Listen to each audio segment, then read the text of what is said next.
After 8 long months, Iowa football is officially back. And also back, Coach Don Patterson returns to the show for Iowa postgame all season long after every Iowa football game. But first, it's time to break it all down. Our official season preview show with Coach Don Patterson coming up.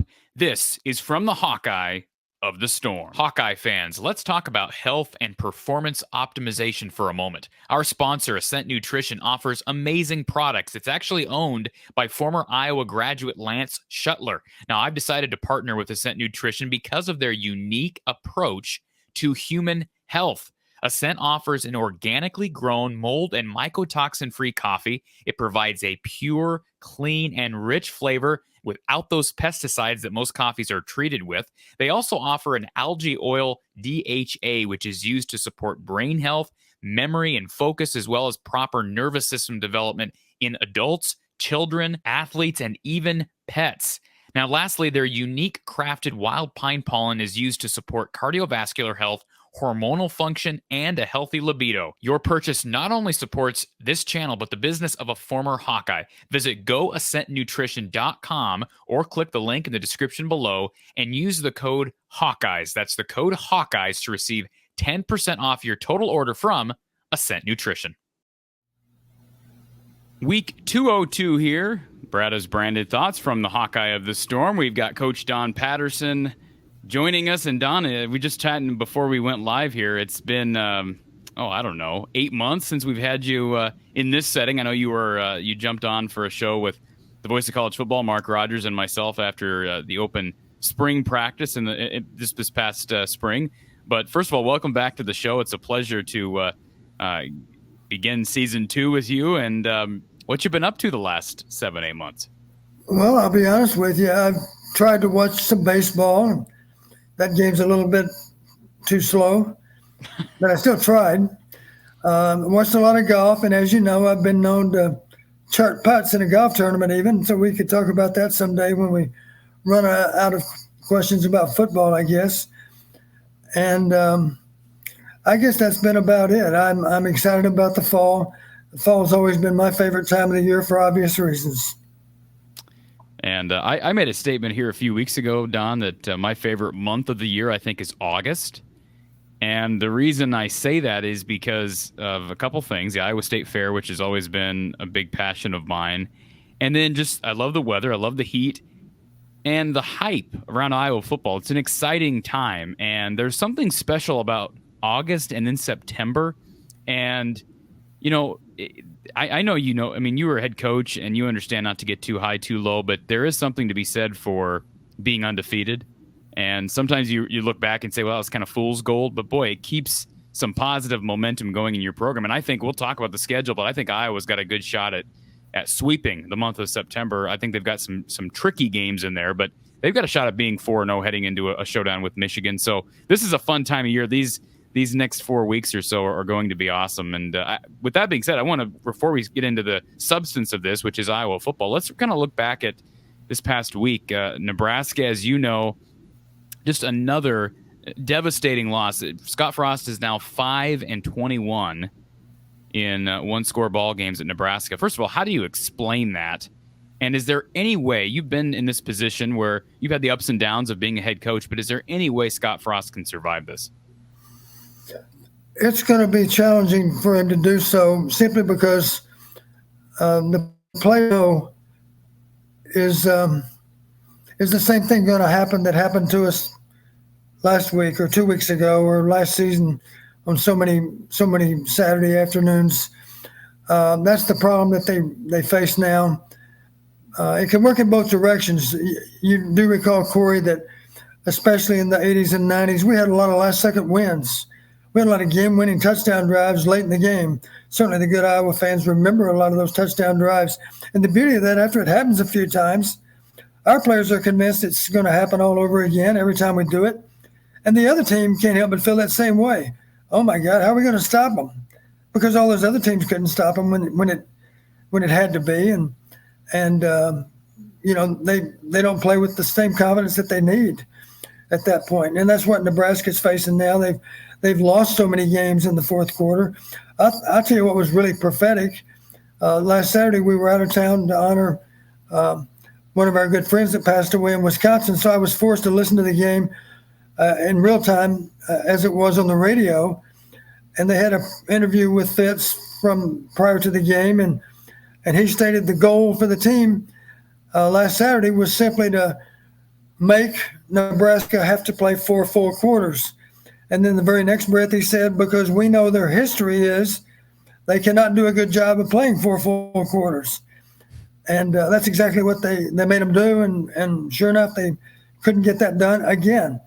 There are any number of stats that relate to intangibles, and you're familiar with them, but we'll just go ahead and address them now. As you know, when I'm looking at a game, sometimes there are teams that win a game when the numbers suggest that they shouldn't win it. Those are what we call positive exceptions, teams that somehow found a way to win. And to the other extreme, you got every time there's a positive exception, well, the losing team obviously is a negative exception because they're the ones based on parameters that should have won the game. Right. Nebraska's made a killing with negative exceptions. They've shown up more than anyone with negative exceptions. They're the worst team in the Big Ten at finding ways to win. Or another way to think of it, of course, is finding ways to lose. And sure enough, in the game, in the second half, I give Fitz a lot of credit. They were convinced, I think, if they kept pounding at them, that they'd be able to wear them down. And sure enough, they did. In the second half, of course, Northwestern was pushing around Nebraska's defensive line, and there were a lot of yards to be made between the tackles. They made them. The backs ran hard. I think one of Northwestern's strength is their offensive line. Got 4 returning starters, a couple of guys that are very good players that are probably going to play on Sunday. And they simply wore Nebraska down. And then I guess we have to discuss the ill-fated onside kick. Just to take you back to the game, they're maybe late third quarter, I believe, or maybe mid-third quarter, but they're up by 11. They just scored to establish an 11-point lead, and I believe that was the second touchdown of the half. I'm sure it was, because it was 17-14 at the half, and then with those 14 Nebraska points in the third quarter, now all of a sudden it's a margin for Nebraska of 11 points. And I'll simply say it this way. You do not call for an onside kick unless you're absolutely certain that it's there. You don't guess at an onside kick. And how do you know? How can you be certain? Well, you have to be watching closely on all those previous kicks because you're thinking about an onside kick because of film study, right? You looked at other games from last season and you're thinking there's this one player in their front that maybe is not doing his job. And your job, of course, as a frontline blocker, the first thing you got to do is assure that the ball is in fact kicked deep. You don't turn and run until you see the ball physically going over your head. Well, obviously, Northwestern's guy was not asleep at the switch. He was wide awake, and it was a routine play for him. He fielded the ball, got on the ground without ever even getting hit. And as you know, Corey, 5 plays later, they had 7 more points, and the race was on at that point. So it was just a desperate move, I think, by Nebraska. I did have to admit, I wondered, since Scott's no longer the play caller, he wanted to at least remind people that he was in charge because he's, of course, the one that called the onside kick. And unfortunately for Nebraska, it didn't work. And you look back, if you're playing from behind, of course, you might think of an onside kick. But it's pretty unusual when you see an onside kick when one team is not only ahead but appears to have momentum. It seems like a desperate play at that point. And the only reason – I was just to say, not to interrupt, John, but I think this is hilarious from an outside perspective that Scott Frost ripped his offensive coaching staff after the game and, talked about, we need to be more creative. And we all know what that means. And yet you could argue, like you just said, that he's the reason they lost the ball game. Well, that play certainly had a lot to do with it because that was a tactical blunder. And for once it gave Northwestern a short field, and they took advantage of it. So that's not the only reason they lost. I thought this was interesting. I was impressed with Casey Thompson from Nebraska. Thought he played well. But honestly, if I had to give an edge to one quarterback, I'd give it to Ryan Helinski. Well, in Casey Thompson's defense, they both looked really good. And I think part of that is I don't think Nebraska's defense is very good at all right now. There were a lot of blown plays in that game and just missed assignments. I think Northwestern's defense. Again, it's hard when you're just, as you know, you don't have true game film, and you're evaluating them based on one game. It's the only game either team has played. But I would still have to think, given who Pat Fitzgerald is and the reputation of that Northwestern defense, I would have to think Northwestern's defense is probably a bit more sound, that's why I was so impressed with what Casey Thompson did in this game. Now, I understand he struggled at times late in the game at just ball placement. He was not nearly as accurate. He kept throwing behind his receiver on these crossing routes, and it eventually killed him.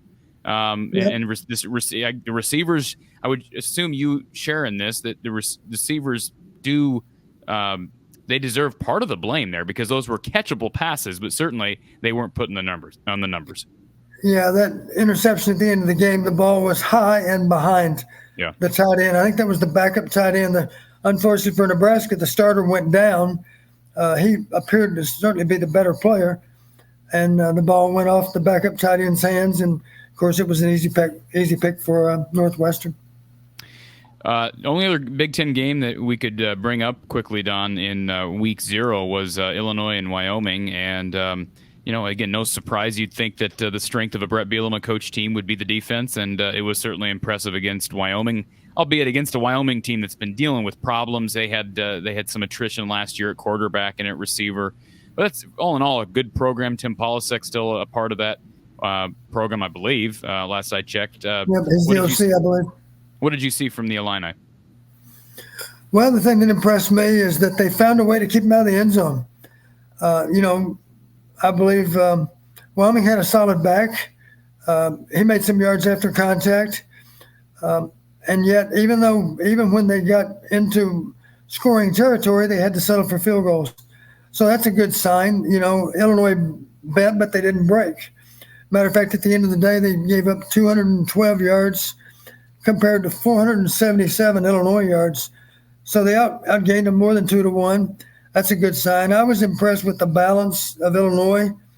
They actually ran 41 times through 40. That's frankly a few too many passes in my mind. When we say balance, it doesn't mean that there has to be the exact same number of plays run and pass, but it's got to be somewhat close. In my mind, a typical balanced attack would be, if it's 70 plays, it might be 38 runs and 32 passes, something along those lines. 40-30 maybe. That's balance in a play caller's mind. It doesn't mean it's got to be 50-50. As you know, I did a study a year ago, and the best percentage to guarantee a win in the Big Ten was actually right around 60%. And if you were less than 50, you can forget about it. You weren't going to win. And from 50 to 60, that winning percentage started creeping up as you got closer to 60. I think even Kirk was surprised when I mentioned that to him a year ago. And I had a good response for him, I think. He said, that's surprised. I thought it might be 55-45, 55% run. And I said, here's why you think that way. Let's look at the best teams in the Big Ten. Let's look at Ohio State, Michigan, and maybe a few Wisconsin on a really good day or a good year. Michigan State last year. Maybe those numbers run past through 3 quarters are 55-45, or maybe even 50-50. But what happens with Ohio State or Michigan when they're ahead after 3 quarters? They got a 3 or 4 touchdown lead. Now you see them shorten the game with the running game in the 4th quarter. And at that point, of course, that run percentage starts creeping up towards 60. So truthfully, maybe they do have true balance through the first half, or maybe even through 3 quarters. But if the score is as they want it to be, there's going to be a heavier dose of runs in the 4th quarter.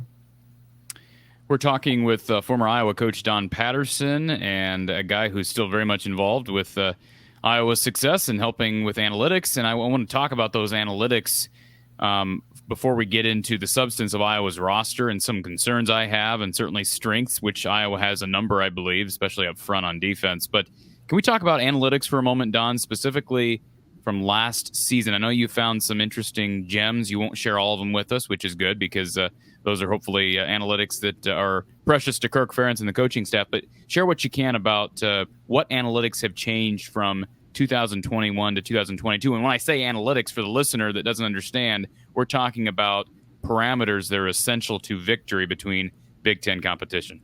Right. I'll just talk about trends in the Big Ten because there are some trends that are happening, simply meaning certain percentages are moving in the same direction from one year to the next, to the next, to the next. Simple example, last year in 64 Big Ten games, there were actually 21 games, Corey, that ended up as one-score games, 7 points or less. So 1 out of every 3 games was closely contested. People would be surprised with that. I don't think they'd expect it to be that high. Just for the record, Iowa was involved in 4 of those games, and as good teams do, good teams win close games. Iowa was 4-0 in those games that were close. They were all one-score games. To be specific, a couple of those one-score wins for Iowa, they actually came from behind in the fourth quarter. They were actually behind after 3 quarters, or at least late into the third quarter. Maybe they went ahead in one case or cut it to 1 score before the quarter ended. I can't recall. But the bottom line is that there are a lot of one-score games that are played in the Big Ten, and you better be ready for it. And for that reason, talking about change, 2 years ago, Corey, if you won the fourth quarter, your winning percentage was 66%. That's not very high. And people are always surprised when they hear that. This is 2 years ago now, and 3 years ago, and maybe 4 years ago, I can't remember, because they're able to say, I'm surprised, Coach, because I thought the fourth quarter was the most important quarter. Well, that's true if the game's in doubt going into the fourth quarter. But if you're playing against Ohio State, oftentimes Ohio State did lose the fourth quarter. They weren't concerned. They had a big lead. They were playing their backups, and sure enough, the other team won the fourth quarter as if it was going to do any good. Didn't seem to matter. So, yeah, if the game's in doubt, obviously the fourth quarter is critical. But last year, the unusual thing, if you won the fourth quarter last year, your winning percentage was 80%. It went up 14% in 1 year. And believe me, in terms of statistics, that's a lot. It went from 66 to 80 in 1 year.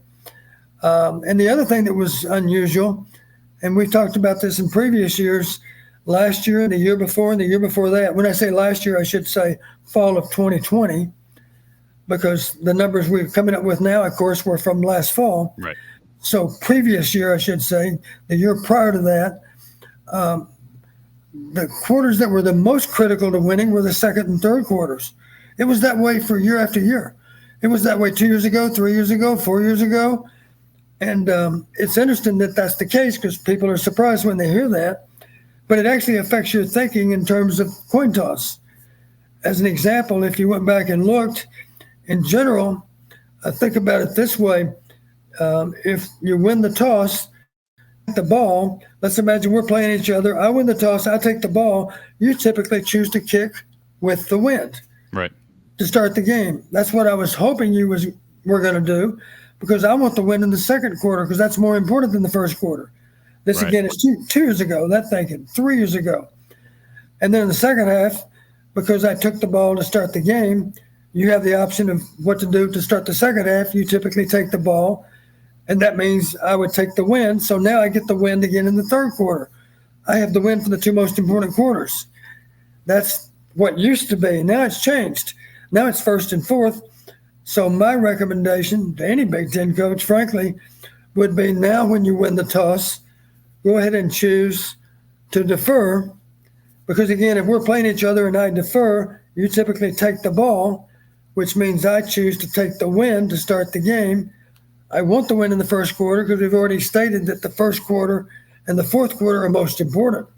When the second half rolls around, because I deferred, I choose to take the ball to start the third quarter. You typically choose to take the win, which means I get the win again in the fourth quarter. Right. So you'll see how it fits together. Mm-hmm. I would predict right now, although I don't know that it's going to work out this way, certainly Coach Ferentz is going to have that same knowledge that we just discussed. I would predict you're going to see Iowa choose to defer a lot more this year than a year ago, in part because the first and fourth quarters appear to be the 2 most important. How much do you, and I know these parameters and these analytics, first of all, you've done hours and hours of work to gather this information. This isn't information that the Big Ten Conference just provides these different programs. So not everybody has an asset like yourself, but how much do you attribute some of the changes from 20 to 21 being partly because of the COVID season in 2020. Just, I mean, it's a compounding situation, right? I mean, it just changes a lot of different things. Guys are out. There's teams that have games canceled. Guys maybe, physically are not the same. You get my train of thought here. How much do you think that affected those analytics? And did you see a big difference between 19 and 20? I will admit, Corey, that I was frustrated back after that COVID season because we were dealing with 50 games. There were 14 games that never played. Yeah. And as you know, some teams played 9 games, some teams played 6. So it wasn't a true all teams didn't have the same value. Some teams played more, which meant they contributed more to the statistics than other teams. A typical year, of course, last fall was a typical fall. Everybody played 9 games except 2 teams, of course, that played for the championship. So Iowa and Michigan had a slightly bigger contribution to those numbers than the others. But you're splitting hairs because all those other teams had 9 games. Iowa and Michigan had 10, and I'm sure you'll agree it would be foolhardy not to include the championship game. It would be wrong to not count that game. Absolutely. So we do count it. However, real quickly, that game was played indoors. And you and I have talked about how that does change thought process. Even with these analytics, it does change the thought process at times when you're not dealing with the wind. Right. Absolutely true.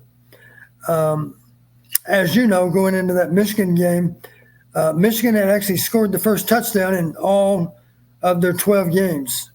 That was game 13. In all 12 games, they scored first. That's a pretty amazing thing. And I was hoping we were going to choose to take the ball if we won the toss. Because as you've already mentioned, there was no win factor.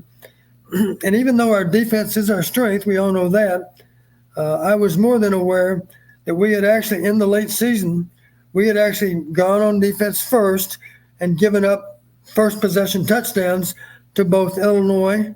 Matter of fact, that's the first time Illinois had done it all season. And wouldn't you know it, against Nebraska, they also scored with their opening possession. Of course, Nebraska is one of those teams that goes against the analytics because Nebraska proved all over again last weekend they can actually score first and still manage to lose the game.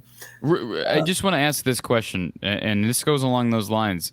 So I'm not trying to take a shot at Kirk, but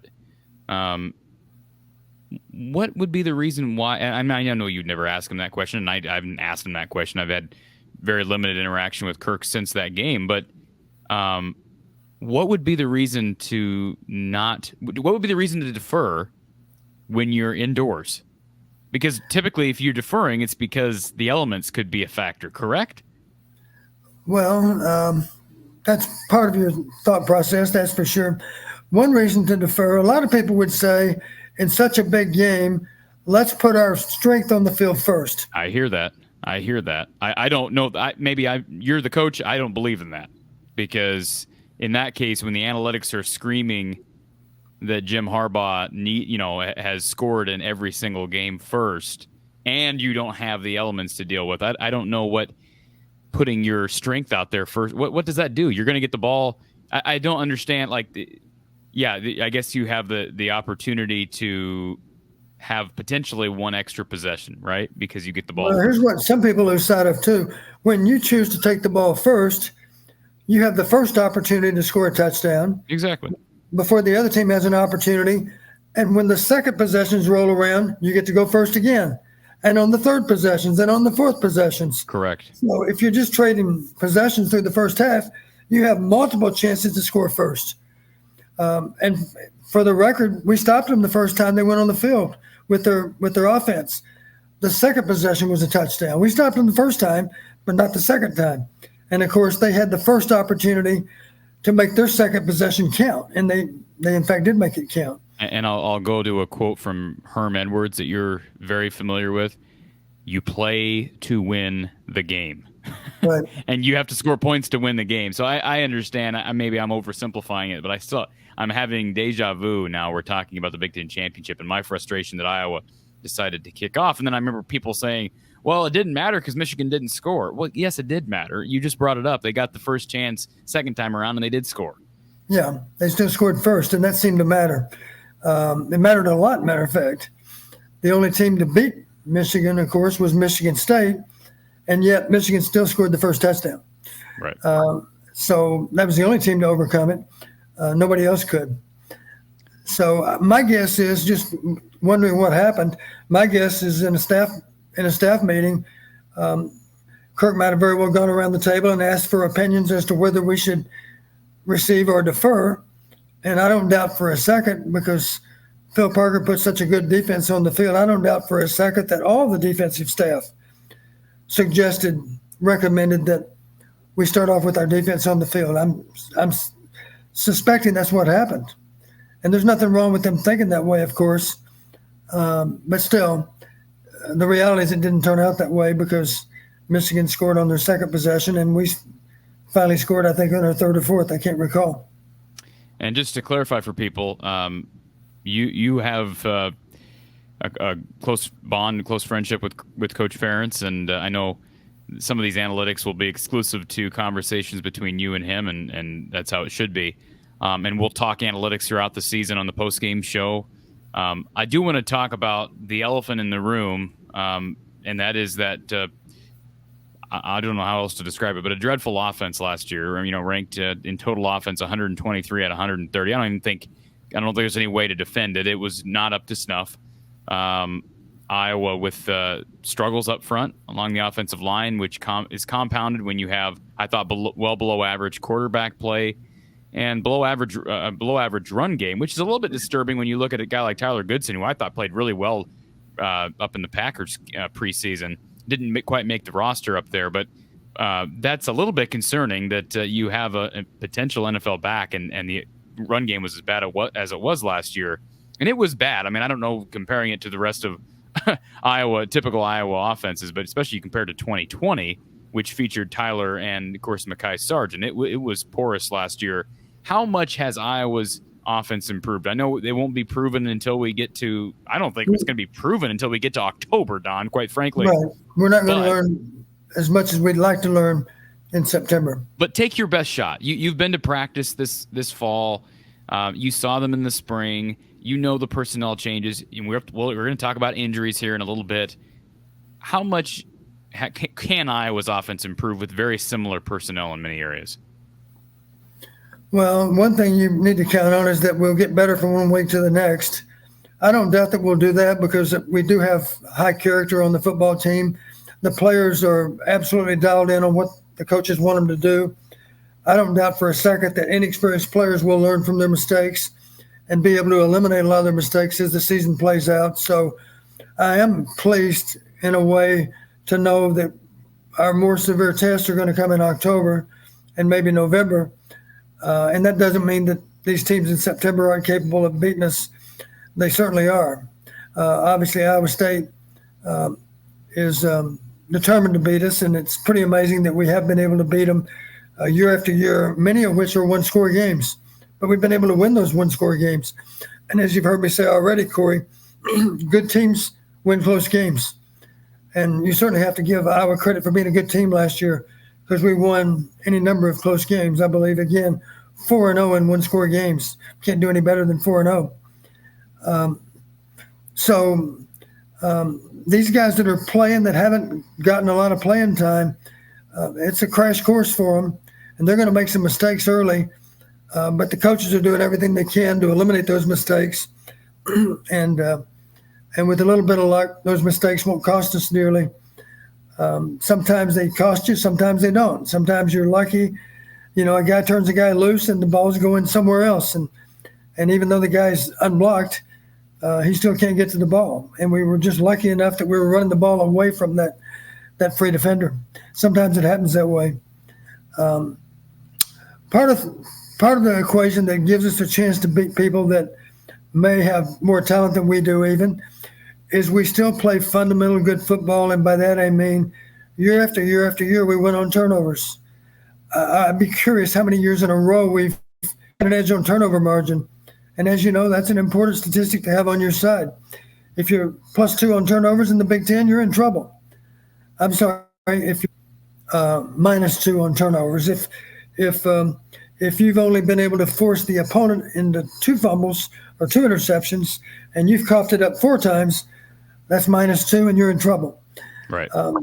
So typically we do a good job protecting the ball on offense, and we do a good job of forcing turnovers on defense. It is odd, as you know, Corey, we led the entire NCAA in interceptions last year, and yet the mystery to me is why we were not even average in forcing fumbles. A very low number of recovered fumbles, I think 5 or 6 as I recall. 5. And yet 25 interceptions. So one area where I know we can do better, and I don't doubt for a minute that the coaches are emphasizing it, we got to do a better job of getting the ball out in terms of fumbles, creating fumbles. We don't have to think back very far. Think back to Epinesa. Epinesa, when he was coming off the edge, he wasn't necessarily thinking sack. He's thinking strip sack. Right. The ball's out. It would have been a sack, except the guy no longer has possession of the ball. And any number of times, of course, we got the ball too. So we got the minus yardage and the ball. So that's something for us to work on. That applies to our pass rushers. It also applies to any tackler that might be showing up second or third to the ball. I know how Coach Brazier used to teach it. He used to say, if you're the first man to the ball, your total focus is on ideal tackling technique. That's all you're thinking about is ideal tackling technique.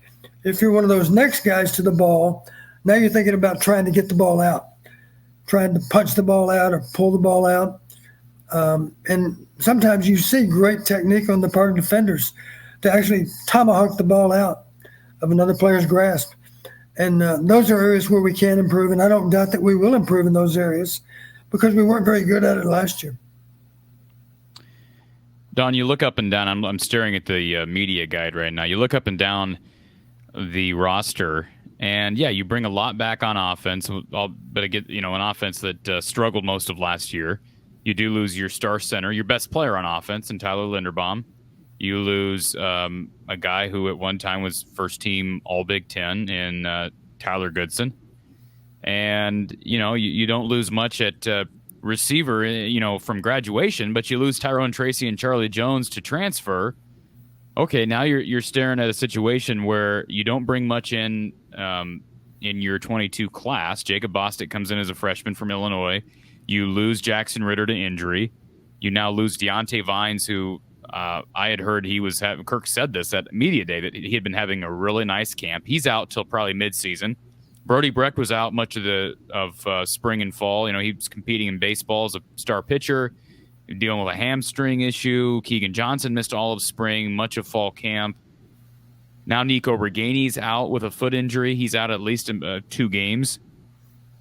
I think I mentioned Ritter, who played last year. I mean, what I don't understand. At this point, I think the concern is for me, besides just numbers, I think it becomes, how do you manufacture a passing game with almost no scholarship guys with experience if Keegan Johnson's not 100%? Now, hopefully by week 2, week 3, someone like Keegan can be 100%. I have the fear, not knowing exactly what Keegan's dealing with, because I know he dealt with an abdominal problem during the Citrus Bowl that kept him out. My fear, Don, is that he plays all season, not 100%. And if that's the case, and could that be the case for Nico Regani? I know it's a foot issue. If it's a stress reaction, Don, that could linger all year, could it not? Feet are difficult to predict what's going to happen with them. As you know, there's a lot of bones in your feet, yeah, and a lot of ligaments and a lot of tendons too. So there's no guarantee as to when he's coming back.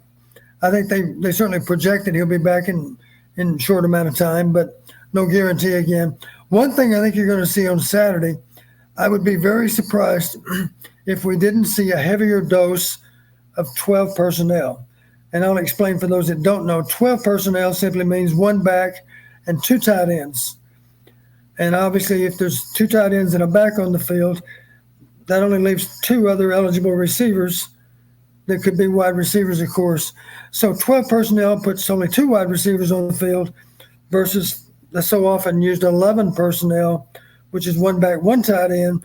That allows, of course, for 3 wideouts. So I think you're going to see a lot of 12, in large part because Lachey's a very good receiver. He and Sam are a really good 1-2 punch at tight end. And it doesn't mean they have to line up anywhere near the tackles. Maybe they're lined up as outside receivers. And they're not a speed mismatch for a corner, but they certainly might be a height mismatch for any given corner. So it's entirely possible we'll see them not just in those traditional tight end positions. Maybe we'll see both of them flexed off as inside receivers or maybe outside receivers. Are we going to get some 13 personnel? I don't think we'll get much of that. It's always possible. Well, you're bringing in Steven Stilianos, who's a bit, physically he looks the part. I know he's kind of had to catch up to the Big Ten flow of things, but, and Addison Estringa's had a really nice camp. So I just wonder, Iowa has run, 3 tight end sets in past years. If you're just completely depleted at wide receiver, you can almost, and there's been talk about Monty Pottebaum kind of filling in as kind of he's a big fullback. Could he kind of act as that third tight end at times as well? Well, it seems silly to worry about Monty being a third tight end if you've got 3 good tight ends already. True. That have the reps. And Monty, of course, has a big role in our two-back offense. And as you know, people have asked me through the years, if you had to play all day with one formation, what would it be? Well, if you got a good fullback, I tend to give a lot of serious consideration to what we call 21 personnel. That's still defined as a pro formation. That's the pro formation of 20 years ago, I'll admit, but it's still a good formation if you have a fullback, a productive fullback. We used to run it a lot back in the day, and for that matter, we were multiple with our formations based on 21 personnel. That's why it was so important to have a fullback like Rodney Fowler or David Hudson. You remember those guys. If you left them in the backfield because you moved Mike Saunders or Tavian Banks into an outside receiver position or a slot position, that didn't mean you weren't going to run the ball, because David Hudson was a high school running back. He just happened to be a really big, strong high school running back that, by the way, threw the shot 62 feet. So he was a very difficult guy to tackle, and Rodney Fowler was the same way. And let's not forget about guys like Kent Call. Kent Call had some really good numbers as a fullback. Let's not forget about Lou Montgomery, another guy. Those guys all had good numbers. And to give Monty some credit, I think he only had 15 carries last year, but he did have a good average. I think he averaged about 5 yards a carry. We don't want him to carry the ball 20 times a game, obviously, but is there anything wrong with that remaining back still carrying the ball? Not if he's a decent runner. It's actually a good way to keep them honest with how they line up defensively. Okay, what about 22 personnel, Don? 22 personnel, if you can muscle a team, sure. 2 backs, 2 tight ends. Typically you see it in short yardage or goal line situations. Sure. And there's nothing wrong with that. Of course, that means there's only one receiver in the game. And that's okay, because that's your best receiver typically. And we don't have – I guess the reason I bring up 13 personnel and 20 – I'm just trying to figure out ways to compensate for the lack of receiver depth. Yeah. And that's what I would be – and you can tell me maybe I'm wrong, but that's what I would be – little me knows nothing about football in comparison with, Kirk and Brian and these guys. But that would be my little piece of advice is, look, we've needed creativity from year to year. And certainly when you have the offense they put out there last year, you need to do an overhaul. And at least that's what I was saying all offseason. There needs to be some degree of an overhaul with philosophy. But creativity-wise, if you weren't scheming up creativity before fall camp, now with all these injuries at wide receiver, I think you have to. And Don, they used to run 3 tight end stuff at times. If you're going to do it now when you have 2 guys in Sam Laporta and Luke Lachey, who there's a lot of hype around those guys right now. Heck, Addison Estringa, and maybe I'm simplifying this, but Addison Estringa was a very good wide receiver back in Wisconsin. Now, I get the speed is totally different. But, right. Sam Laporta is going to be lining out wide at times, which I think is going to help at least the wide receiver depth issues. Why not run 3 tight ends at times? And there is a quote that comes to mind for me, and I don't know who said it. Maybe you even know who said it. Necessity is the mother of invention. Yeah. Who said that, I wonder? Some listener out there will know, I guess, and maybe we'll find out who said that first and foremost. But it really is true. You got to put on your thinking cap, and you got to maybe think outside the box a little bit to figure out a better way. The game's going to be played. We have to figure out what is the best way for us to put our best foot forward. And our best players on the field, correct? Yeah, absolutely. And I don't, you watched Alec Wick a little bit at Regina, and you've had nothing but good things to say, and I want to ask you about him in a second. But okay, you've got Jack Johnson and Alec Wick on the depth chart right now at wide receiver is number 3 and number 4. I would have to think if you're ranking players, you'd probably at this point, without having seen much of fall camp, I would probably rank, I don't know, Luke Lachey and Sam Laporta ahead of, that third and fourth wide receiver. And frankly, maybe you can run 22 personnel with, one of the Williams and a Caleb Johnson, who's a big guy. And I don't know as far as his blocking ability at this point. He's 215, stands about 6'1", 215. I mean, he doesn't look like a freshman. I just hope there's some creativity to, engineer offense, because they actually had decent wide receiver depth last year, Don. I know some of these guys were young, Keegan and Bruce, but they had Tracy was. I mean, we thought Tyrone Tracy. He remember stated preseason last year his goal was to be, a first team All Big Ten player last year. That certainly didn't happen. And Charlie Jones, I think, is going to be. It sounds like he'll be wide receiver 1 for Purdue tonight in their game against Penn State. So. It's an intriguing discussion, and I do want to ask you specifically about Alec Wick, because you got a glimpse of him when he was at Regina, and it certainly sounds like he's going to play a lot, regardless of the health of Keegan Johnson and Nico Reganey. With like I said, with Vines out and the lack of recruits, they didn't go to the transfer portal. Wick's going to have a shot. Sounds like he's got really good hands. What'd you see from him at the high school level? Well, of course, as you know, Marv was their head coach a couple of years ago when Alec was playing. So I saw him play several games. The thing that impressed me with him is in any tough situation in the game, he very definitely was hoping the ball was going to be thrown his way. He played with that kind of confidence, got good soft hands. He just made plays. Good players make plays, and they even make difficult plays. They make difficult catches at times. Prime example from that Northwestern game was Navarro. It was a transfer from Illinois. I was so happy for that young man. I don't even know him. But he was told at Illinois, we don't have much use for you this next year. We've got younger receivers. He contacted Northwestern and said, would you by any chance like for me to join your team? And Fitz said, absolutely, come on. And I think he's going to have a good year, provided he stays healthy, because he was a productive player last Saturday. He's a very sure-handed fielder. He's kind of the Illinois version of Charlie Jones, I'd say. Because he's got reliable hands, and he's a very good punt returner and kick returner. I'm not sure about kick returns, but the more difficult assignment, of course, is fielding punts. He's very good at that. So getting back to Wick again, I saw him make a lot of key catches in a lot of big games.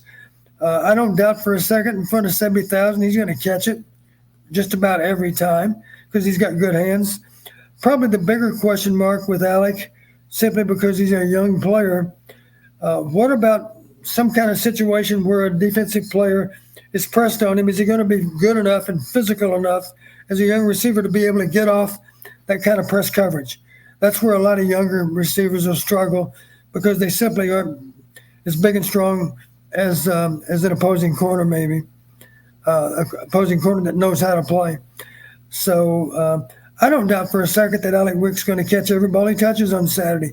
That's what he did at Regina. The crowd might be a little larger, but Alec Wick's not afraid of performing in front of a crowd, because he did it, of course, in the state playoffs every year too.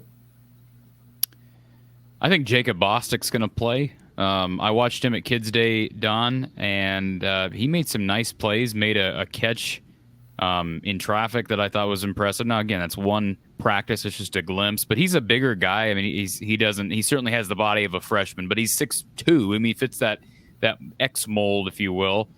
And then Brody Brecht, just talk about, I know, guys like Danon Hughes were able to pull it off back in the day, but how hard is it to be a baseball player and also put your best foot forward on the football field? Well, I think if you're missing out on spring ball, that's a missed opportunity. Let's face it, there are 15 practices. The coaches make them all count. So there's a lot of learning that can be done in the spring. And I don't know how Brody split up his time between baseball and football. I'm sure he did the best he could, but it's difficult to wear two hats in the same season, and that's what he was trying to do, I'm sure. it'll be interesting to see how these. I'll say this, and you've heard me say it before, Corey. I do feel that redshirting is overrated, especially in this day and age. So my thought process would be every last freshman. Obviously, a walk-on may not have the same glowing projection as some other players that were on scholarship and were signed as scholarship players. But I think the coaches are wise to spend time thinking about how anybody and everybody might be able to contribute. You know, maybe it's a guy that doesn't have great speed, but he's got a lot of height. And maybe you put him in versus a corner in some kind of red zone situation because he is good in jump balls. You know, maybe that's the only reason, a little bit like the tight end from South Dakota State that is a red zone threat because he's 6'7", and they will throw it up to him. I think he had 6 or 7 touchdowns last year as a backup player. And I bet just about every one of them were in the red zone. So I'm sure we're ready for him too. I don't even know what his name is, but the guy I do know from a name standpoint is Kraft. The starter is Tucker Kraft, and he had 65 catches for 780 yards. And those are Sam Laporta type numbers. I mean, that's impressive that he's obviously athletic. He's obviously got good hands. Are they better than Sam Laporta? I doubt it. I don't know how they could be. But is he a similar player to Sam? The answer to that is absolutely yes. He's a similar player. You may have heard of the real-life Hawkeye man cave known as Kinnick Under the Kitchen. Well, after lots of hard work, there's not much space left to paint, but the walls are exploding out for public consumption. Under the Kitchen is proud to announce that you can now purchase exclusive prints of some of your favorite Hawkeye legends, including wrestling great Spencer Lee, football players Tyler Goodson, Riley Moss, and Drew Tate, plus an all-in-one Murray family legacy print featuring Keegan, Chris, and Kenyon Murray himself. Signed and unsigned prints are available, making the perfect collectible or gift for any Hawkeye enthusiast. For more information on purchasing one of these outstanding Hawkeye prints, visit Under the Kitchen on Facebook. That's Under the Kitchen on Facebook. And Don, we'll get into South Dakota State even more here in a moment, but I want to kind of finish up our discussion on personnel. I want to run through real briefly my take on the offensive depth chart, and when I'm done, just let me know if I'm off somewhere, if you want to make a point along the way. Starting at quarterback, I mean, we know what we're getting there. I mean, you hope that Spencer's taking a jump. You know, his mobility is what it is. I don't think we're going to see a huge jump there. You hope his pocket awareness is a bit better. I hope he can step up in the pocket at times when the rush comes and make some nice throws. It's going to be hard. You know, it's hard when you're decimated by injury. But you know, as we mentioned, Iowa could have went to the transfer portal at either quarterback or wide receiver. Chose not to do that. Certainly wide receiver, you know, the injuries are the biggest storyline. We talked about tight end with Ostringa and a couple older guys. You know, the offensive line, I don't think the depth chart means a whole lot based upon what Kirk said on Tuesday. And that doesn't surprise me because I know Jennings Dunker had been working a lot at right guard, and Colby's still listed at right guard. Don, I wouldn't be surprised to see Saturday afternoon or Saturday morning a starting lineup of Mason Richmond at left tackle, Bo Stevens or Tyler Ellsbury at left guard, Logan Jones at center, Jennings Dunker at right guard, and Colby at right tackle. I don't know. Maybe Jack Plum ends up filling one of those spots, but I think the shuffle along that offensive line, we're really not going to know personnel-wise what we have until we see actual game action starting Saturday. And then running back, I think they're 4 deep there. I don't know what the future is for Devin Hilson. He's a guy I brought up to you privately. Yeah. You know, maybe he doesn't have the speed, but boy, you know, he's a guy who's probably not going to see the field much, maybe on special teams. You know, he's got the size, you know, that could potentially be factored into the passing game. I don't know if he's, you know, ready for that role. And then finally, fullback, which we know is going to be a strength. Just your overall takeaways from the depth chart. I did flash back on a player we had years ago, and he was a track athlete that was trying to play football. And his nickname in that particular season was One Play Charlie. That was his nickname, and that was actually appropriate. But you can go back and look. Charlie Jones was his name, believe it or not. No, He was a track athlete, and he had a key touchdown pass against Indiana in Ankeny. And to my knowledge, that's the only play that he ever had in a Big Ten game. He was in for one play. He lined up as a tight end. They didn't no idea who he was. He ran a trail route or a wheel route, as you might call it. And because of his speed and quickness, he was downfield faster than a tight end would be. And we threw in the ball for a touchdown. It had something to do with winning the game. I don't remember the score, but my recall is that at the moment that it happened, it was a pretty important score. So my point is, everybody maybe can do something to help, and that's kind of what you're saying. And maybe you even look at a player that's on defense for one particular play. Maybe he's the best jump ball guy that you can find. Maybe, I don't know, but kind of hard to imagine that if a ball was thrown up for grabs that Wampa wouldn't have a good chance to get it. I knew you were going there, Don. I did mention to TJ Hall today. I said, TJ, at some point you might need to remind him that you were a good receiver in high school, and your dad was a great receiver at Western Illinois. And he's lengthy. I mean, not only is his dad, you got the blood in him, but he's not Desmond King. He's a healthy 6'1", 6'2". Yeah, he's got some height. I said before, he reminds me a little bit of one of my favorite recruits from Texas, a guy by the name of Merton Hanks, who was an unusual tall corner. NFL loves corners that can actually move their feet, that have long limbs, that are maybe above 6 feet. And Merton, of course, had a good career based on the fact that he was that rare instance of a tall corner. So, again, I think overall takeaways, you and I agree the offensive line has to prove it before either you or I are bought in. Is that fair? Yeah, and let's talk about it. I do think that South Dakota State's strength is their offense. So the good news, at least, one thing, and you asked me the other day, Corey, in private, do you think we're going to come out and try to establish the run? That's what I would expect us to try to do, because that's just good sound football. Right. Because if you can establish the run, of course, you're setting up play action pass. Doesn't mean you can't throw drop back pass from time to time, but the play action should work better, of course, if you're running the ball well. So I wouldn't be surprised at all if we try to assert ourselves and run the ball well. I was impressed with our young backs in the bowl game, because they appeared to be pretty darn good as downhill runners.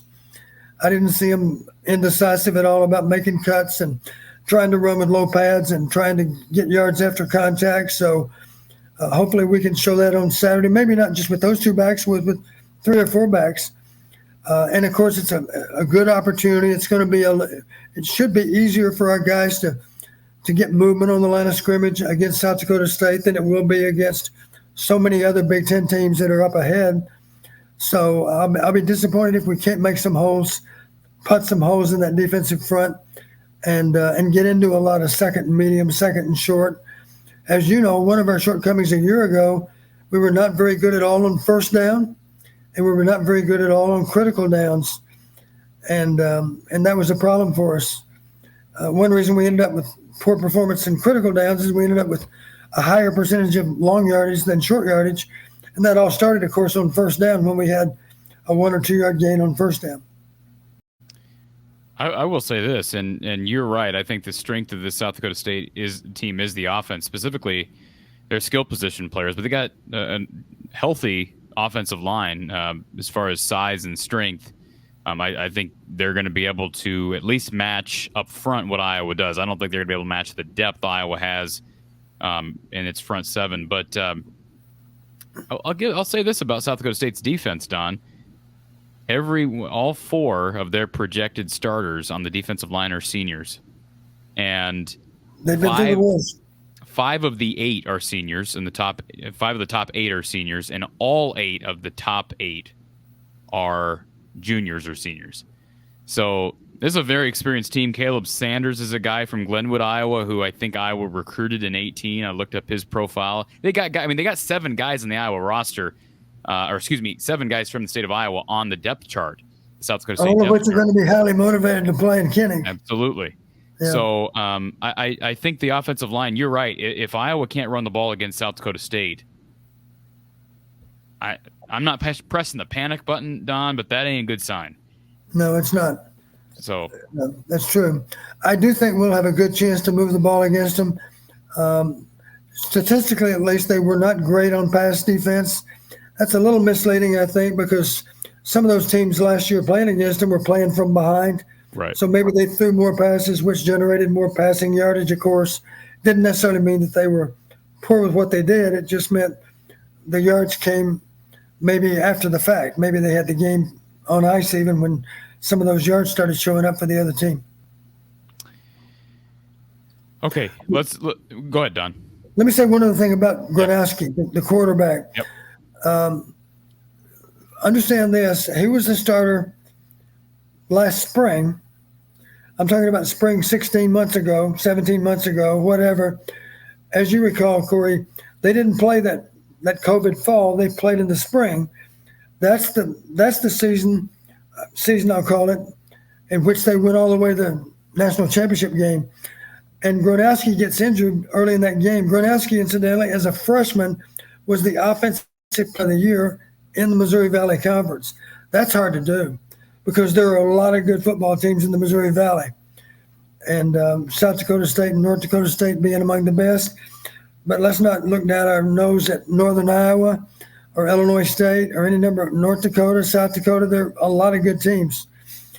Maybe someday Western Illinois can get back to their glory years that we had some years ago. But anyway, I think it's going to be a challenge for us to punch them in the mouth early and get a lead. We need to get a lead. I think one of the keys to the game, we need to start fast. Because what happens if you're playing a decided underdog, and I say decided underdog, I think the last I heard, the official line's 15.5 points. I don't even know if there is an official line by Vegas. And as you know, Corey, I would never bet on a football game ever. You and I are the same. But I was aware of this. The last 6 games they played against FBS opponents, they've covered the points in all 6 of them. And it's a good time to bring this up. 1 year ago to the day, they played at Colorado State. And as you know, they won that game at Colorado State 42-23. It was not a fluke win. 3 weeks later, Colorado State came into Ankeny and gave us a difficult game. We won by 10. Now, that does not mean that a year ago South Dakota State would beat Iowa on a neutral field or even much less in Ankeny, but it does give a lot of credibility to South Dakota State for how they can play football. They were not intimidated to go play at Colorado State. Our crowd will be more intimidating than Colorado State, certainly. But again, a lot of those guys are from Iowa. They've been to games in Ankeny, and they have an idea what this stadium's going to be like. And let's face it, if you're playing for the national championship, I remember telling our guys this at Western Illinois. When I first went to Western, I told them this: I can't help you get to Pasadena, but if we're playing in Chattanooga, that's where they played the national championship back then, Chattanooga, Tennessee. Now it's in Frisco, Texas. If we're playing in Chattanooga, you're going to think it's the Rose Bowl because you're playing for a national title at that point. Well, let's face it, those guys have played for a national title, so many of them, just from 18 months ago, and or less than 18 months. And so it won't be such a big deal to them to play in front of 70,000 because they've played in front of packed stadiums before. The stadiums simply haven't been as big as Ankeny. But do I think they're going to really be intimidated by crowd noise? Not really, because they've heard some crowd noise before. And Don, I have a feeling there's going to be a lot of South Dakota State fans there. Yeah, let's not forget when they play at Fargo against North Dakota State, and I've coached a winning football team indoors at Fargo, and believe me, that is a hard place to play because it is loud indoors. I don't know how you measure the decibels, but I would suspect that crowd noise indoors in a 20,000 seat stadium that's packed with North Dakota State fans, if you're the visiting team, that's a loud environment, believe me. It's probably very similar to Ankeny. That doesn't mean that the crowd won't affect certain players on Saturday. I hope it does. And incidentally, this is a good time to make an appeal to the fans. It's an 11:05 kick, as I recall. My appeal to the fans is, I know you enjoy tailgating, but please do the team a favor and knock off the tailgating in time to see the opening kickoff. And for that matter, the band's fun to watch. If there's a flyover, you can see it a little better from inside the stadium, I think, than you can from the parking lot. So those are all good reasons to get in your seats and show the support for this team that they deserve to have. Talking about the crowd, let's remember that South Dakota State is not far from Iowa City. I don't know what the drive is, but Brookings isn't that far. You've done the drive many times. How far of a drive is it from Iowa City? Well, it's a pretty good drive because there's really no easy way to get there. There's no diagonal route, probably, but let's face it, it's such a big game. It's kind of the equivalent of a bowl game. It would be a little bit like Iowa playing at Oklahoma or at Texas or at LSU. You think there wouldn't be a lot of Iowa fans to get in that game? It wouldn't matter to them if they had to drive all night to get there. They'd do it. Well, my thought on it, Don, is it was one of the last games to sell out. And so there were tickets maybe available. More South Dakota State tickets. Well, I mean, you think about it, and I would have to think that South Dakota State fans saw that and probably were a part of gobbling up those tickets. I mean, it's not a marquee matchup from an Iowa perspective, and so I would just guess there's going to be a fair amount of Jackrabbit fans in there. I do want to move to the defense here, Don. At the end of spring, I was not sold on the defensive line, and I bought into it, hook, line, and sinker. I know you were skeptical as well. We were both skeptical. We there was a lot of people hyping up this defensive line, but from what I've seen at Kids Day, and just the depth, seeing some of these guys in person at media days, you look at a guy like Aaron Graves. He does not look like a true freshman. Looks like a senior, an NFL to be type, defensive lineman. Certainly got a lot to learn. But I think depth-wise, you look at Wagner, you look at Ethan Herkett, who's coming off an injury last year, Noah Shannon, who I've heard from the coaches, a couple of coaches at Media Day bringing him up as standing out this fall, Lucas Van Ness, who I think will play inside and out, Joe Evans, who's a senior pass rush specialist, Deontay Craig, who's a year older, Y.A. Black, who's about the biggest man I've seen in person, standing next to him. He's huge, about 310 pounds. And then I think you may even see, if need be, Louis Steck. Louis Steck got quite a few snaps in the Kids Day scrimmage with the ones. Not a real big guy, but, he's a gap filler, space filler, if you will. Chris Reams is a guy who's played. There's another guy I'm proud of is Joe Evans. Yes. He's undersized, but he can play. How deep can you go on the defensive line? Can they go 11 or 12 deep? Is that too much? Well, I do think one thing we could talk about is the weather. The last forecast I saw, it's a little cooler than what they talked about earlier in the week. I think there's going to be a front come through on Friday night. I think the forecast high I saw was 83. But don't be fooled by that 83 because that means down on the turf, it's going to be 90-something. If it's a bright, sunny day, it's going to be warm on that turf. And let's face it, the east side of the stadium is going to be in the sun all day long. And that's going to wear on those South Dakota State players a little bit. On the bad news aspect, we're going to be wearing dark jerseys, and those jerseys absorb a little bit of heat too. But we'll be fine primarily because we've got better depth.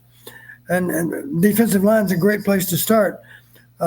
People have asked me through the years, and I've said this, the starters are not necessarily that different from FBS to FCS. The greater difference is in the backups. Right. Because the backups are better in the Big Ten than they are in the Missouri Valley. So if it is a really unusually warm, humid day, that's to our advantage over South Dakota State because our backups can and will play, and they're gonna have to agonize about putting in some of their backups because the drop off is pretty extreme from starter to backup. So that's in our favor. If it's a warm, humid day, it'll wear them a little bit, and I would expect that over a period of time we'll be able to wear them down, if only because their bench is a little bit shorter than ours. So how many defensive linemen play on defense on Saturday, Don, if you had to guess? Well, you've heard me say redshirting's overrated, so wouldn't bother me if it was double digits. I'd love to see as many as 10 guys get in there and play and make some plays. I think you're guaranteed to get 10 in, Don, because those top 8, as long as they're healthy, will play. Aaron Graves is going to play. That's 9. And like I said, and then you just take your pick between Louis Steck, Chris Reams, Brian Allen Jr., who enrolled early in the spring. I don't think Caden Crawford's probably ready to go, but they've got tremendous depth there, and of course, linebacker is as strong as it's been across the board with Justin Jacobs and Jack Campbell and Seth Benson, who, by the way, I didn't realize this. Matt Zimmer of the Argus Leader up in Brookings said that Seth was initially committed to South Dakota State. Yeah. I guess I wasn't aware of that. Knew he was a South Dakota State kid, but he'll have some motivation in this game. How good can Iowa's linebackers be? I'm sorry, you cut out, Corey. How good can Iowa's linebackers be this year, Don? Well, I think as a group, those three linebackers are probably as good as we've ever had. I think all three of those guys have a chance to play on Sunday. No guarantee of that, of course. But I'll say this. I was at practice today, and there were a lot of pro scouts at practice, and I'm pretty sure they were there in part because of those three linebackers. Well, Seth Benson doesn't have the physical tools that either Jacobs or Campbell has, but boy, he's a hard hitter. He's about as good of a blitzer at linebacker as I think I've seen. He's got a motor. He's got a motor. Think back to a guy named Josue. Absolutely. That maybe wasn't as daunting physically as what the NFL wanted, and yet he's such a productive player. James Morris comes to mind. Another guy simply went out and made plays. Yeah. So they look for productivity, and they don't necessarily fall in love with you just because of your weights and measures.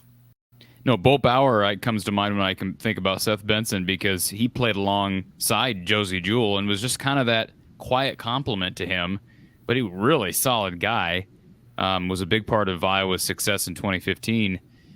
So I wonder, how good can this front seven be in general when you're that deep? And then we've heard good things about the backups at linebacker because again, all three of these guys were out in the spring, so you had more time for guys like Jay Higgins and Kyler Fisher, and I'm assuming I don't know if kid from Ballard is Justice Sullivan if he's healthy, but they've got some young talent there as well. And then of course we know corner Jamari Harris out because of the OWI in the offseason. Phil Parker has said that he's really bounced back nicely, but he will miss game one, which means you're thin there. Cooper DeJean listed not only as your starting cash, he's also listed as a backup corner, showing kind of his versatility, but also maybe not a ton of depth there. I think TJ Hall will play, and he may get a chance on defense. Don, I know you coached his dad, Terrence, but we didn't even bring up Riley Moss, who I think has an opportunity to play better than he did last year collectively. And then, of course, at safety, you've got Kayvon Merriweather, who I think this is his coming out party. I mean, it's now or never for a guy like Kayvon. I know he's a great leader on this team, but he's got the physical tools to be a star, and he really hasn't emerged yet. And you hope he can kind of do that this year. Quinn Schulte listed as the starting free safety. Reggie Bracey's listed as his backup. That's an aspect of the depth chart that I don't think matters because I think you're going to see Xavier Wampa in the game at some point. Maybe not to start out with, but I think eventually I'll be surprised if Wampa isn't eventually at least the backup at free safety by the end of this season. And I think he'll find his way onto the field because he's got to be, in my mind, one of the 22 best players in this team. Yeah, since you're talking about our defense, Corey, it gives me a chance to mention another trend in analytics that I think you'd find interesting. And I'm comfortable talking about it because if you really study the league, you would be able to figure this out over a period of time. It would not be easy for you to figure it out because it involves a lot of work. But it won't shock you to hear this. There's a thing that I define as an explosive play. An explosive play being any play that's 20 yards or more. And I also define a super explosive play as a play that's 30 yards or more. So the obvious question is, how much do explosive plays matter? How much do super explosive plays matter? And again, you get back to winning percentages. Know this about explosive plays, those plays 20 yards or more. If you had an edge on explosive plays last year, the winning percentage, I recall, was 76, 77%, something like that, pretty high. That ranks sixth overall out of 25 parameters. 1 year earlier, the winning percentage relating to explosive plays was ranked number 20. So again, it took a significant jump from one year to the next. The reason I bring it up, that's based on 64 games again. And here's the part that'll surprise you a little bit. One part will not surprise you, the other part will. Obviously, I look at explosive plays. How many does the offense make compared to all the other offenses in the Big Ten? That spot for us was 12th in the league out of 14 teams. 3.4 explosive plays per game. That was 34 plays over 10 games. And the obvious companion to that is how many explosive plays did our defense give up? And this is the part that will surprise you maybe more so than what the offense did. You would suspect the offense didn't do very well with big plays, but you also would expect that our defense was among the best in the league. The truth is they were not. That surprised me even, I'll admit. In our 10 games, we gave up 40 explosive plays on defense, 4.0 per game versus 3.4 on offense. So our margin, of course, was minus on explosive plays. The thing that will surprise you, of the 7 teams ranked ahead of us in defending explosive plays, 6 of those 7 teams are on our schedule. Part that will surprise you the most, maybe Wisconsin was number 1 in the league, gave up 3.0 per game compared to our 4.0. Second, believe it or not, was Minnesota. They gave up 3.2 per game. And then you also had Michigan in there. You also had Ohio State in there. Believe it or not, Nebraska had a slightly better average than us. Our 4.0 per game compared to the average, the league average of 4.2 per game. So we were above average on defense, but not nearly to the standard that we were in recent years. Just to give you an idea, and for that matter, we were not very good on defending super explosive plays either. Just to give you an idea about plays 30 yards or more, in the COVID year, in 8 ball games, we gave up a total of 4 explosive plays, super explosive plays, 30 yards or more. 1/2 play per game. That was far and away the best in the Big Ten. Yeah. Last year, 30 yards or more, we gave up 17 plays. In 10 games, 1.7 per game. That's more than 3 times as often. And the thing about super explosive plays, those oftentimes end up as touchdowns. At the very least, they end up producing field goals because obviously if it's a 30 or 40 or 50-yard play, that flips the field, and at the worst, you're looking at a short field goal maybe if you don't score. And Don, 17, that's a lot. I mean, I know that it was close, but right, we looked at this 8th in the Big Ten. So that's technically that is the lower half of the Big Ten in keeping super explosive plays from happening defensively. Yeah, now I don't recall exactly where that ranking was on super explosive. On explosive, we gave up 4.0. The conference average is 4.2. I do know for a fact we gave up 17 super explosive plays. And as I recall, that's probably kind of in the middle of the pack again. There were teams that were clearly better than us in preventing what I would describe as the home run plays. And certainly Phil Parker knows that. Phil Parker was not happy with it. Those players, I'm sure, if they don't already understand, that's not our tradition. Our tradition is to not give up hardly any home run plays. We gave up some last year. Part of our problem is people like Purdue and Michigan in particular got to us. Those 2 teams come to mind. But there were other teams that hit some big plays on us too. So that's an area where we can return to our better numbers that were 2 years ago, 3 years ago, 4 years ago. With our experience on our defense, I don't doubt that we can get back to that point. It'll be a challenge to do it, but it's something we need to be able to do because it's kind of hard to imagine that our offense is going to all of a sudden double their output. It's not likely to happen. We simply don't make many plays, big plays on offense, so it behooves us to not give up very many on defense. Otherwise, you're losing that statistical battle that relates to big plays. And you were right. I apologize. So the conference average in 21 was 4.2 20-plus yard plays given up per game. Iowa was gave up 4 plays, so 4.0 per game, which was 8th in the Big Ten. So I don't know where they ranked in super explosive plays given up in 21, but 17 plays seems like a lot, especially when you had just 4, and granted less games, but just 2 less games in 2020. Right. And again, for anybody, we're talking Big Ten Conference only, so don't. I can see somebody saying, well, you're wrong. Those aren't the right numbers. Well, we're talking Big Ten Conference games only. So just in general, Don, how good can this defense be? I think my opinion is it's got a chance if they're, my biggest question mark is probably at safety, because I just don't know, there was a lot of production between Dane Belton and Jack Kerner, a lot of production that they're leaving behind, and not much experience in Quinn Schulte and Cooper DeJean. I think if you can shore that up, or if they are confident in both those guys, or Xavier Wamper, Reggie Bracey can emerge, or Sebastian Castro, whoever, I think it's got a chance to be one of Kirk's better defenses, one of Phil Parker's better defenses. Yeah. We only have to think back 1 week to realize how important good safety play is. And the example I'm giving you would be the safeties that played for Nebraska. You remember a play-action touchdown that went over a safety that simply got sucked up on a good play-action pass. He simply allowed a guy to get on top of him, and that should have not happened. You also saw any number of Northwestern backs make those safeties miss tackles. And you've heard me brag on Jack Kerner before. Jack Kerner was a very reliable tackler for our defense. I do think he got worn down a little bit as the season out because he played so many snaps and ended up making so many plays. But he still was a reliable tackler. It's going to be challenging for any safety to be the same reliable tackler that Jack Kerner was. That's a lofty goal for any safety in replacing Jack Kerner. And I'm sure that Schulte has that on his mind. I have to find a way to play as well as Jack Kerner.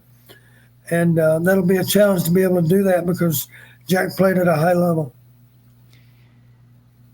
And I've been saying it for weeks now. I think Drew Stevens will be your kickoff guy tomorrow, on Saturday. I think the actual field goal duties will be interesting to see how Iowa handles that. If both guys will kick, Kirk Ferentz didn't seem like he was too wild about that idea. It seemed like when he was asked about it on Tuesday, it sounded like maybe one or the other. So we'll see. But I think Stevens will take care of kickoffs. Iowa solid at punter with Tory Taylor. I think it's unusual, Don, that they don't list a holder, they don't list a punt returner, and they don't list a kick returner, which they did all of last season. So my guess is punt returner, kick returner, since we don't have anybody that's really proven very much, maybe they're going to wait even and judge the guys for how they field balls even on Saturday in pregame. As you've heard me say, that punt returner has to be a really reliable fielder because a muff punt, of course, can be the difference in any game. So why not list a holder, Don? I don't have a good reason for it. They list a long snapper. They list their long snapper. Mention this. You mentioned the offensive lineman that you knew for a fact had played a lot in our 2-deep, and he wasn't even in the 2-deep. And I understand when Kirk heard about it, Kirk said, he's not on the list. Well, go ahead and put him on. So that gives you an idea that Kirk's not too concerned about what the 2-deep looks like. Right. Well, another thing is here too, and this isn't like secret information. I know this happened in fall camp, but it also got talked about in the spring. Cooper DeJean held. He was a holder quite a bit of fall camp and in the spring. I mean, I don't know if that's going to happen. I mean, I know Tory Taylor has been doing holding, certainly Nick Phelps, but man, there's something somewhat intriguing about having Cooper DeJean be your holder. If he's good at it, let him do it. I mean, it brings an element to your I mean, Don, you're talking about creativity. That opens the door for creativity, having a guy like Cooper DeJean catching those long snaps. Okay, so we've talked every aspect of the depth chart. Our final little segment here, Don, I want to look at the schedule. We know how the schedule shapes up. You've got South Dakota State, you've got Iowa State, you've got Nevada to round out the non-conference, and I guess we can stop there for now. South Dakota State, as you know, is tricky. We can give some keys to the game before we say goodbye until the post-game show on Saturday. But we know Iowa State's always a tough game, being the Cy-Hawk rivalry. They lose Brock Purdy. They lose their star back to the Jets. But certainly Matt Campbell has proven that he knows how to rebuild each and every year. I think it'll be interesting to see what they get from the quarterback position, a guy who broke a lot of records in the state of Iowa, highly productive high school player, but certainly a different level. And then, Nevada, a guy I know you know well, Jay Norvell taking off for Colorado State. So that's a different team coming in here. They just won. They did play in week 0, took care of business against a bad New Mexico State team. But I think they have a good chance of going 3-0, with the asterisk being they could lose one of these games. I mean, it's not like these are gimmies. This isn't a. I know I don't want to bring the example up of Central or Western Michigan because they've lost to those teams. This is not Akron and, Chattanooga. And, this is a tough opener. It's a tricky Cy-Hawk game. And then the Nevada game, because it's at night. And, I mean, that's not a bad program, Don. Nevada's not been a bad program over the last 15 to 20 years. Jay Norvell had them playing pretty well. Absolutely. So, I mean, just what is your projection forward? Do you expect Iowa to be undefeated going into conference play? I like our chances of being 3-0 when we go to Rutgers. But the caution that comes to mind for me, especially for Iowa State, and to a slightly lesser degree for the other two, I do think it's really important to get off to a good start in all 3 games.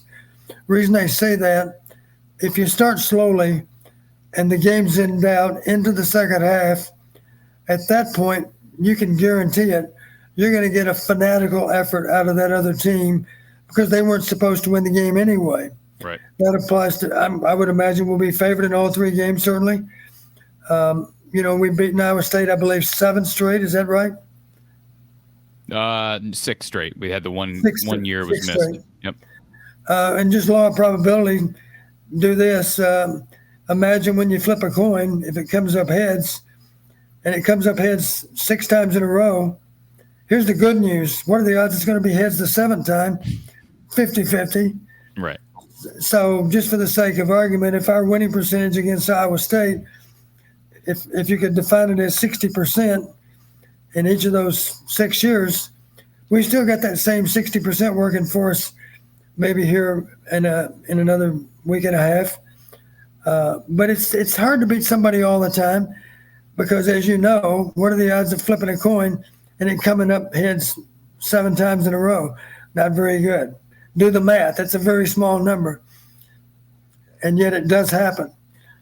So we just got to get off to a good start. We do not need a fanatical effort out of any of these first 3 opponents because at that point we will be fighting for our lives. And at Rutgers is a trap game, Don. Because that Michigan game could easily be like, I shouldn't say easily, it could very well be hyped up like that Penn State-Iowa game was last year. Both these teams are 4-0. It's a rematch of the Big Ten Championship game. It's in a packed Kinnick. That could be an electric game. I am aware that's Michigan's first road game. So Okay. maybe that'll help us. But, of course, so many of those guys were also participants last year in Indianapolis and also played in the college football playoffs, of course.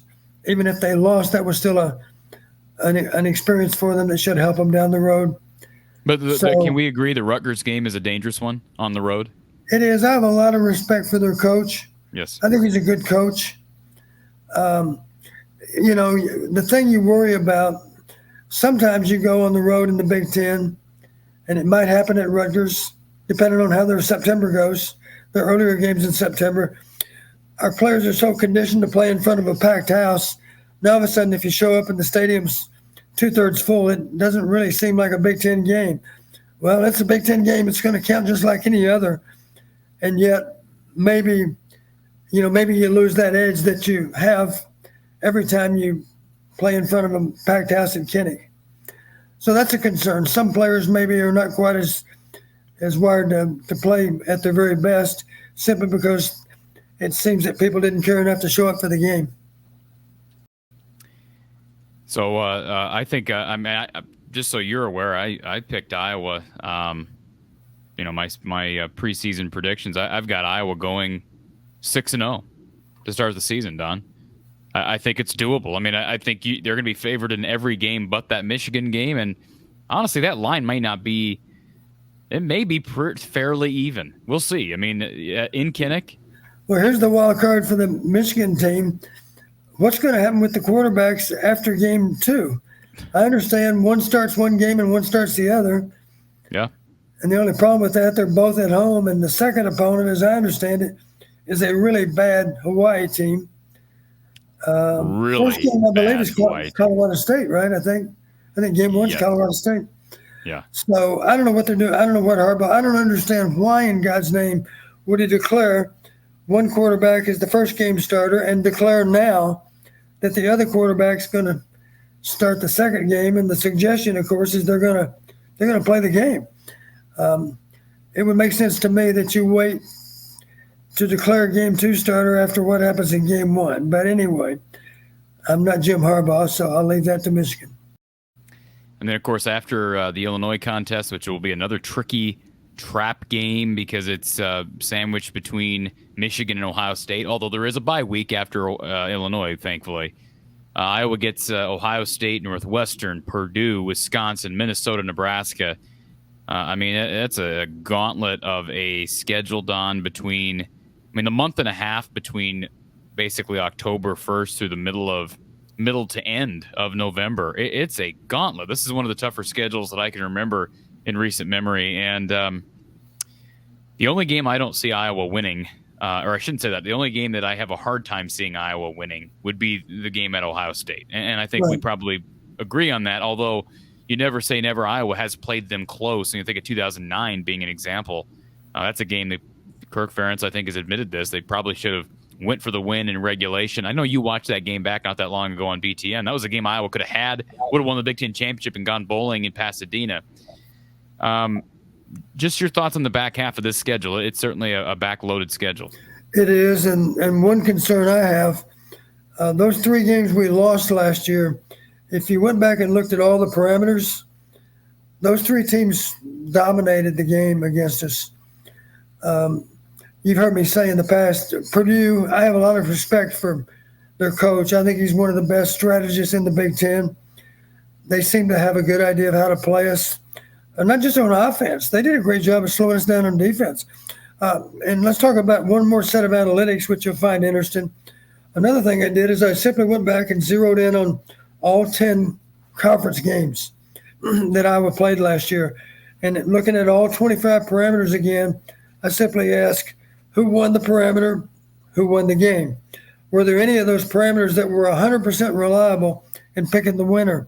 And the answer is no, there was not, but two of them were 90% reliable. They identified the winning team 9 of the 10 games. And I don't mind telling you what they were. One of them was edge on rushing yardage. The team that outrushed the opponent won 9 out of 10. The only exception was Minnesota. Minnesota actually outrushed us by more than 100 yards, and yet we still won the game. You got to be a little bit lucky to win those kind of games. That winning percentage typically for a spread of 100 yards or more would be something in the 90s, the low 90% probably. So we were fortunate to beat Minnesota there. We had other parameters that gave us a winning edge. That was the exception to the rule. And then when you looked at the other category, it was fourth quarter scoring. The team that won the fourth quarter won 9 out of 10 games. Thankfully, that team in so many cases was Iowa. But here's the bad news again. Those three teams that beat us, they all three outrushed us, and they all three beat us in the fourth quarter too. So those three teams seem to have a good idea of how to play us. As you know, Wisconsin's beaten us 8 out of 10. The fundamental reason they've done it, their formula for success in winning is very much like ours. And history says they do it even better than we do. That shows up when we play each other because we have a similar style of play. We'd like to outrush we'd like to shorten their possession time. We'd like to keep them out of the end zone and have a superior kicking game. Well, to Wisconsin's credit, they've beaten us 8 out of 10. Purdue's had our number. And then, of course, we've got to figure out how to conquer Michigan. And that doesn't even allow for playing a very difficult game in Columbus. I don't doubt that we can make plays against an Ohio State defense that is only maybe slightly above average. But that offense is a challenge for anyone. Think about this. I believe they had 3,000 yards receivers last year, and the guy throwing the ball is back also. And, oh, by the way, the running backs, all Big Ten caliber. That's an unusual offense. That's a very good offense. That'll be a challenge for anybody to control. even a really good stout Iowa defense. It'll be a challenge, if only because history says if we struggle on offense, we put the defense back on the field a little bit too quickly, and now it's an even bigger burden for the defense to carry. Prime example would be the Michigan game last year. The Purdue game would be a good example because Purdue outrushed us last year, not to mention threw the ball effectively. Our defense got worn down a little bit in those games. That's one reason we couldn't come from behind in that fourth quarter to get back in the game. As you know, those were all three pretty decisive losses. So that's a challenge for us, is to figure out how to game plan to beat Purdue, not to mention Michigan and Wisconsin. All three are going to be a significant challenge for our staffs on both sides of the ball. Don, well, let's finish up with this. Iowa, South Dakota State, and we've talked about some of the different positions, keys to victory. I'm going to say the key matchup to watch is Iowa's defensive backs against the Jackrabbit pass catchers. And the reason I say that is because, as you know, South Dakota State really does utilize its tight ends in the passing game. You brought up their future NFLer in Tucker Kraft, but let's not forget about Zach Hines, who's, I know you used the term red zone target before we went live. He's a guy at 6'7", 260 from Sioux Falls that is going to factor in. And then you look at wide receiver. You've got the Yankee brothers, who are both 6'3", 210. So they automatically have the size advantage over, besides maybe TJ Hall, over basically everybody else that Iowa will put out there. And then AJ Coons, who's a Solon kid, who may factor in. They've got some capable pass catchers, and Iowa is down Jamari Harris due to the OWI. I know you like Terry Roberts. I do as well, but they are thinner back there. And we mentioned the question marks already at safety. So there is where, if you're South Dakota State, to me, I'm attacking down the field. I'm going to make Iowa's defense prove that it can get to the quarterback and certainly contain the quarterback because, as you know, Gronowski can run. I think discipline in the passing game is going to be key, especially when you're dealing with a quarterback who's mobile. Let's not forget, too, Iowa has an outstanding coach in Kirk Ferentz. South Dakota State also has an outstanding coach in John Stiegelmeier. He's been there for 25 years. He's been in the FCS playoffs 10 consecutive years. I think only one other team has done that. That would be North Dakota State. And, of course, those two teams are as good as there is in FCS football. South Dakota State right now is ranked third, and I wouldn't be surprised at all if they finish the year in the top five either. I think they have a good chance to do that. All right, folks. Well, I'll tell you, we have waited a long time for this, and I'm happy to say that we'll have Iowa postgame with Coach Don Patterson Saturday. This Saturday following Iowa, South Dakota State, we'll have an actual football game, and I think it's going to be an entertaining game, Don. How excited? Listen, you and I talk off camera, we talk on camera. You don't get high and low in life. I don't know. I can get you to laugh here and there, but for the most part, you're pretty even-keeled. But you get excited, right? Do you get your juices flowing for stuff like this? Well, it's funny that you mentioned that. People have asked Lisa through the years, what is Don like as an observer of a game? And she's always said this. She said, well, he's very thoughtful. He really doesn't have any idea what's going on around him because he's just watching the game. And that's basically true. That's what I did for 20 years at Iowa, sit in the press box and watch the game. The difference, of course, is I was on a headset and was recommending plays one down after another. I'm not doing that anymore, but I am still looking at the game in terms of strategy and what to do next. And this would be a great time for a play action pass, or this would be a good time. We're in 4-down territory. It's 3rd and short. Let's think about play action bomb, try to get a touchdown. If we fail, we're going to go for it on 4th and 1 anyway. Stuff like that. Just the decisions that relate to the strategy of the game. That's the part that I enjoy so much is trying to get in the heads of the coaches to see what they might do next. So that's my fun. I'm not a very good fan because I don't cheer a lot. I'm just sitting there watching the game like a bump on a log. So has there ever been a moment in an Iowa football game where you jumped out of your seat or you screamed or anything fanish? Anything at all? Not much. Not Okay. much. Funny you mentioned that. Let me tell you a quick story. We had a game you might be familiar with. It was for the conference title, playing at UNI. And you might have heard about the game. There was actually a book on the 100 greatest finishes in college football, and that game was in the book, which I felt was a real honor for them to put that game in the book because it really was an unusual game. We beat UNI 44-41 on the strength of a 56-yard field goal as time expired. By the way, by our punter, who was our backup kicker to start that game. Mike Cyphers, who punted many years for the Chargers, great punter. And I know it sounds crazy, but at the end of the game, people asked me, do you know what you did after the kick? And I said, well, I don't know. I think I know what I did. And it has been confirmed what I did. I watched the ball go through the uprights from 56 yards. And I did comment after the game. I said, well, I know it sounds crazy. It never crossed my mind that he wasn't going to make it, because he was knocking them through from 60 in pregame. So I knew he was going to get it there. I didn't worry about them running it back because I felt like they weren't even going to have a chance to field it because it was going to be out of the end zone, whether it was wide or not. But the truth of it is the ball sails through the upright. The bench, of course, erupts in celebration. The players storm the field. I turn around and walk kind of slowly back to the bench, take off my headset, set it down very carefully on the bench, and then proceed to stroll out on the field. That's what I did. I know it doesn't sound good. I should have stormed the field like the players. But as you can imagine, at the end of the game, typically you got a headache because you're doing some serious thinking throughout the game. And there's just kind of a relief that it's over, especially if the score's right. And but you're kind of spent. You know, you feel like you played the game. Does Lisa, does she get excited? I'm sure she does. You wouldn't know, Don? You wouldn't know?